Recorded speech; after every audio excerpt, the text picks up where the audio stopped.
Assalamualaikum warahmatullahi wabarakatuh. Perkenalkan, nama saya Imelda Juliantisari dengan NIM D1C124057 kelas R001 mata kuliah rekayasa proses. Di sini saya ingin menjawab soal ujian dari mata kuliah rekayasa proses. Soal pertama itu analisis reaksi. Dari 6 topik reaksi yang telah dipresentasikan itu ada hidrogenasi, dehidrogenasi, blanching, esterifikasi, dan isomerisasi. Itu pilihlah 2 reaksi yang menurut Anda paling bertolak belakang atau berlawanan dan jelaskan mengapa Anda memilih kedua reaksi tersebut berdasarkan perubahan struktur molekulnya. Jawabannya itu menurut saya 2 reaksi yang paling bertolak belakang adalah hidrogenasi dan dehidrogenasi, karena hidrogenasi merupakan penambahan atom hidrogen atau H ke dalam suatu senyawa, biasanya pada ikatan rangkap, sehingga senyawa menjadi lebih jenuh. Sebaliknya, dehidrogenasi itu adalah proses pelepasan atom hidrogen dari suatu senyawa sehingga terbentuk ikatan rangkap atau senyawa yang tidak jenuh. Dari perubahan struktur molekulnya, hidrogenasi menambah jumlah hidrogen, sedangkan dehidrogenasi mengurangi jumlah hidrogen, sehingga keduanya merupakan reaksi yang saling berlawanan atau bertolak belakang. Yang kedua, katalis. Hampir semua reaksi rekayasa proses membutuhkan katalis. Jelaskan fungsi utama katalis dalam reaksi kimia industri dan berikan satu contoh spesifik katalis untuk topik presentasi kelompok Anda sendiri. Sebutkan topik kelompoknya. Jawabannya itu fungsi utama katalis dalam reaksi industri adalah untuk mempercepat laju reaksi dengan menurunkan energi aktivitas tanpa ikut habis bereaksi. Dengan adanya katalis, proses dapat berlangsung lebih cepat, efisien, dan hemat energi. Contohnya itu pada topik esterifikasi kelompok 4. Kalau katalis yang sering digunakan adalah asam sulfat atau H2SO4. Katalis ini membantu mempercepat reaksi antara asam karboksilat dan alkohol sehingga pembentukan ester berlangsung lebih cepat dan efisien. Yang ketiga itu soalnya hidrogenasi. Dalam pembuatan margarin, mengapa minyak nabati cair perlu didehidrogenasi?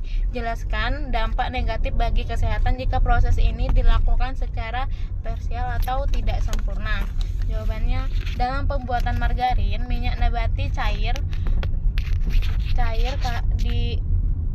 perlu dihidrogenasi agar ikatan rangkap pada asam lemak berkurang sehingga minyak menjadi lebih padat dan stabil pada suhu ruang. Jika proses dilakukan secara parsial, dapat terbentuk lemak trans. Lemak trans dapat meningkatkan kadar kolesterol LDL atau kolesterol jahat dan menurunkan HDL atau kolesterol baik, sehingga meningkatkan risiko penyakit jantung dan gangguan pembuluh darah. Soal yang keempat, dehidrogenasi. Jelaskan perbedaan mendasar antara dehidrogenasi atau reaksi kimia dengan dehidrogenase enzim. Berikan masing-masing contoh penerapannya dalam industri pangan.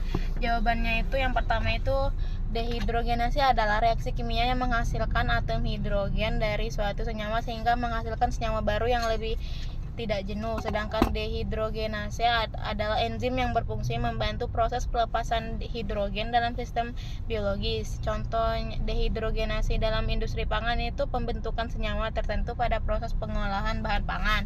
Contoh yang enzim dehidrogenase itu adalah alkohol dehidrogenase yang berperan dalam proses fermentasi.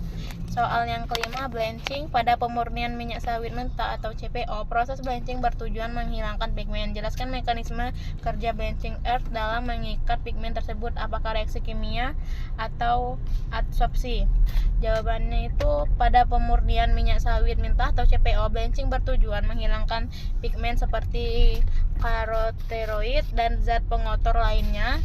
Blanching earth bekerja terutama melalui proses adsorpsi, yaitu pigmen dan pengotor menempel pada permukaan blanching earth yang memiliki luas permukaan blanching earth yang memiliki luas permukaan besar.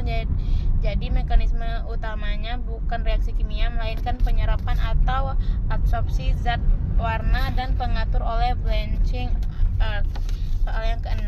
esterifikasi.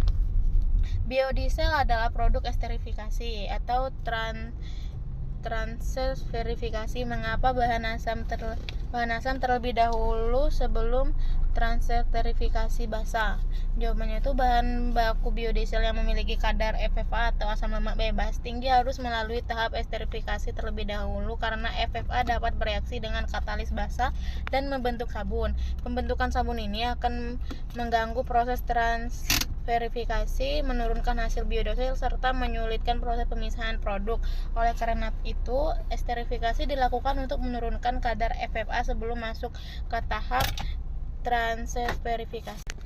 Soal yang ketujuh itu dehidrasi. Reaksi dehidrasi alkohol menghasilkan alkena, namun dalam pengolahan pangan, istilah dehidrasi sering merujuk pada pengeringan. Jelaskan perbedaan kedua konsep ini agar tidak terjadi kesalahpahaman.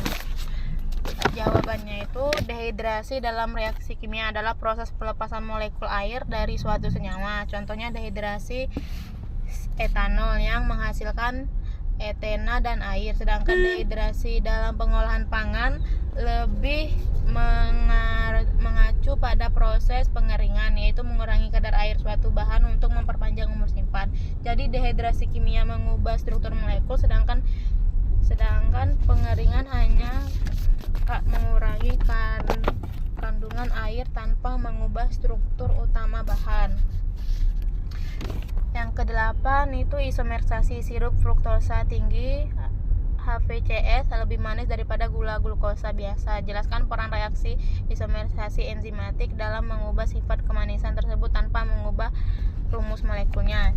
Pada pembuatan HFCS, enzim di glukosa isomerasi mengubah sebagian glukosa menjadi fruktosa. Walaupun rumus molekul glukosa dan fruktosa sama, susunan atomnya berbeda. Perubahan susunan tersebut membuat fruktosa memiliki tingkat kemanisan yang lebih tinggi dibandingkan glukosa.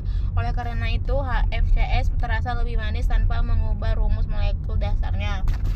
Yang kesembilan jawabannya, 3 faktor operasi yang paling mempengaruhi reaksi esterifikasi adalah yang pertama itu ada suhu, rasio molor reaktan, dan konsentrasi katalis. Jika suhu terlalu rendah, reaksi berlangsung lambat. Jika rasio reaktan tidak sesuai, konversi ester menjadi rendah. Jika jumlah katalis kurang, laju reaksi menjadi lambat sehingga hasil ester yang diperoleh tidak maksimal. Pada esterifikasi, suhu optimal umumnya sekitar 60-80 derajat Celcius. Jawaban yang ke-10, menurut saya reaksi yang paling berpotensi dikembangkan untuk inovasi pangan di Indonesia adalah isomerisasi karena dapat menghasilkan pemanis dari bahan baku lokal seperti jagung dan singkong, sehingga memiliki nilai ekonomi yang tinggi. Sekian jawaban untuk soal ujian rekayasa proses. Wassalamualaikum warahmatullahi wabarakatuh.